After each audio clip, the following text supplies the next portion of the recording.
So I just got done watching a video, and the title of the video was "Self-Improvement is Masturbation." Now, typically, I don't like indulging those ideas because I believe if you click on a video like that, there is a part of you that agrees to the sentiment behind the title, and that self-improvement is pointless. It has no utility. And you do see a large shift kind of moving in this direction, maybe over the last kind of year or so. I think individuals are moving away from the very trivial and cliche and trite channels that promote cold showers and maybe fasting and all these other bits and pieces. I don't know. Maybe that's just what I'm feeling with my fingers on the pulse of social media culture, and maybe more towards conscious living, more raw, more real, less edits, and more honesty and transparency, which I think is a good thing. Anyhow, I watched this video and I felt myself resisting, first and foremost, about the message behind the video, because I didn't want to believe it, first and foremost. I don't want to believe that. I mean, I mentioned fasting there. I'm a huge proponent of fasting. Fasting has been of enormous utility to me, and I'm sure to you as well. But the premise of the video was grounded in this idea that what is going to be most useful to your life, because that is the system in which self-improvement promises. It is a system that devises a sense of increase to your quality of life. That's why we watch them, because we're in pain and we don't want to be in pain. Therefore, we exercise and take the cold showers and fast, because we don't want to be in pain. We want to evolve. There's something so deeply valuable to this idea of becoming stronger, growing, dissolving weaker portions of yourself and replacing them with stronger versions of yourself. And the idea behind the video was that outcome that I described to you there is not really found in self-improvement. I'm not going to say it has no utility whatsoever, and neither did the video. It says it's kind of like guardrails. If you ever go bowling and you got the rails up, it kind of shows you generally where the pins are, where the goals are. So that's what these things do. They kind of keep you relatively on track. But what's the thing that helps you hit the pins the hardest and get a strike? Keeping with the bowling analogy here. It's the technique and the power and the accuracy in which you throw the ball. And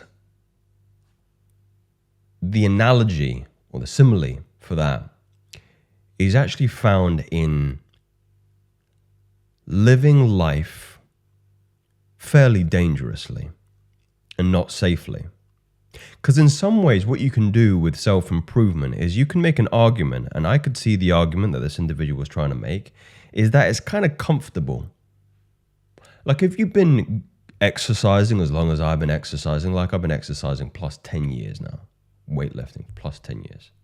I've been fasting for a long time now. I've been meditating for a fairly long time. Is my life better with and without them? 100%. Oh, 100% they are. Definitely. They are very, very valuable systems. However, the thing that has allowed me to come into full possession of me is living life fairly dangerously. And I don't mean safely. I mean kind of without those guardrails from time to time. And the best way to phrase this, just so I make this as digestible and palatable to you as possible, is the thing that you're looking for to move you out of the pain is actually the pain. It's actually the thing that you're trying to, like, there's an interesting quote about enlightenment. And I think this is from Ram Dass, and it goes something like this. It goes, before enlightenment, you move away from the fire and you move towards the water. After enlightenment, you move towards the fire and you move away from the water. So what does that mean? The fire purifies you. Like if you're trying to purify a piece of gold, what do? You put it in the fire to burn away all the rust and plaque and all the other stuff that isn't consistent with the core value of it. So you want to kind of imagine yourself like you're excavating and you've just pulled out this kind of really weird lumpy rock, right? You can see and you begin to scrape off a couple of pieces and you go, there's something valuable underneath there. There's some gold underneath it, some diamond underneath it. And you kind of look at it, but there's like blocks attached to it and stuck, and you've got maybe a piece of sandpaper and you're trying to sand it off. But that requires effort. It requires pain. It requires fire. But the more and more you put yourself into those flames and you pull it out, it comes out a little bit, I can see a little bit more of the gold now. It's a little bit cleaner. Can actually see, there is something truly valuable in it. I'm going to put it in the fire again, right? You can't just take the object and put it in a piece of glass and protect it and put kind of a safety net around it, because otherwise you don't unveil the true beauty of what that thing contains. So you take it out and you dunk it back in the fire. So the equivalent for that in our lives is what? I remember when I broke up with my long-term girlfriend for about 4 or 5, we were together about 4 or 5 years, a long time. And it's one of those people that you kind of go, well, this is the woman I want to spend the rest of my life with. I have no I remember I used to joke to her, I was like, if we break up for whatever reason, I don't know what I'm going to do in the dating market. I think I might just go live in the Himalayas for years and become a celibate, because I have no interest entering the modern dating market today. Yeah. Of course, nobody's perfect, but I understand the concept of perception as a human idea, and it's a very naive idea because perfection actually doesn't contextually exist. So you kind of go, right, I love this person, but they have their quirks, they have their negatives, but holistically, their positives outweigh their negatives. So when our values kind of diverged, and I said to myself, I found myself, what I found myself doing is I found myself self-censoring. I found myself betraying who I was in order to not feel the pain of actually going, you know what, I think we've ran our course and I think we're done. And that act was putting yourself in the fire and burning away impurities. It hurts. Very, very painful. But then a month later, 2 months later, it gets easier. So then you weigh it up, you quantify it, you go, my meditation habit on the left-hand side, and actually going through a purification process that cuts strings of the heart and kind of, it hurts the body, but it strengthens the spirit. Yeah?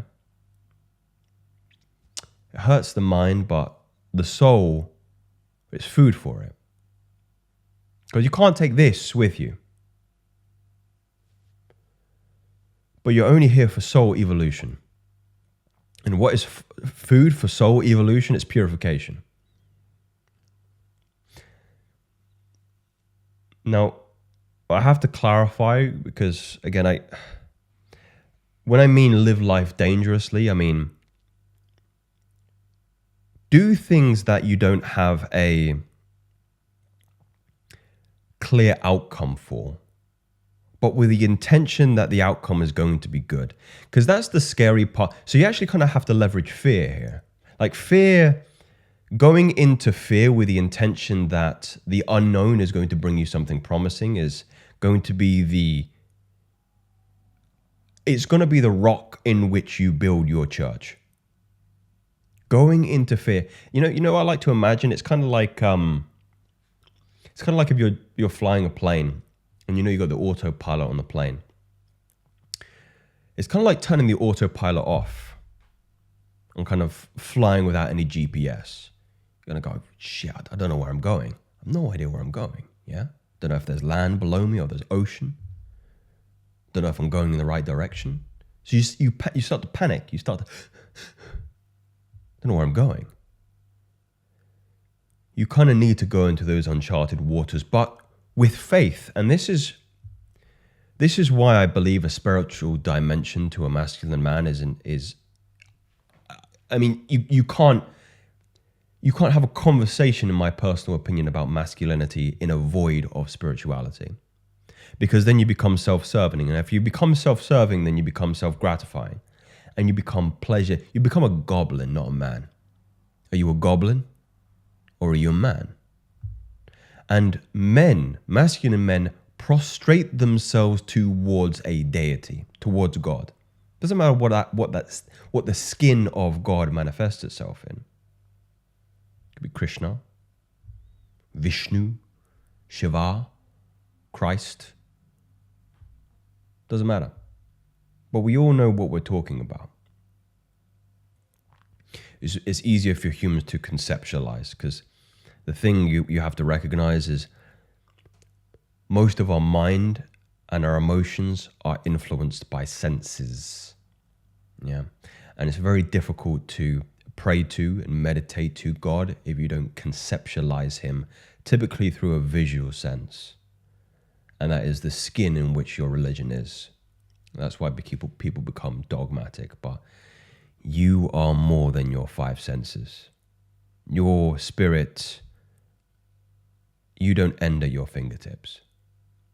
Yeah, your spirit moves past these things.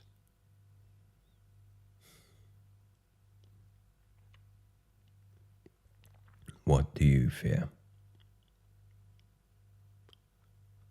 Yeah, forget just for a moment, because it really made me think, just for a moment. Don't worry about what time you're getting up tomorrow morning. Don't worry about if your morning routine, your meditation, your going to the gym, your fasting, cold showers. Don't worry about that for a moment. What do you fear?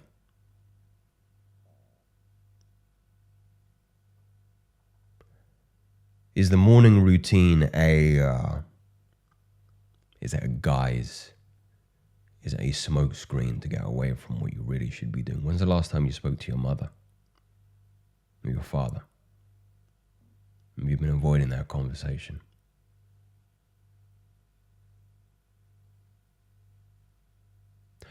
Do you have some friends who you need to break up with?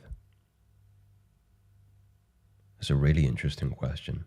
Are there people in your life right now that you know in your heart of hearts are not helping? But is the prospect of having that conversation when you cut them off entirely causing you to stall in your soul's growth?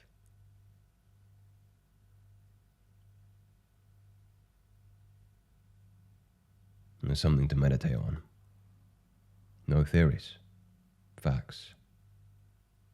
Speak soon.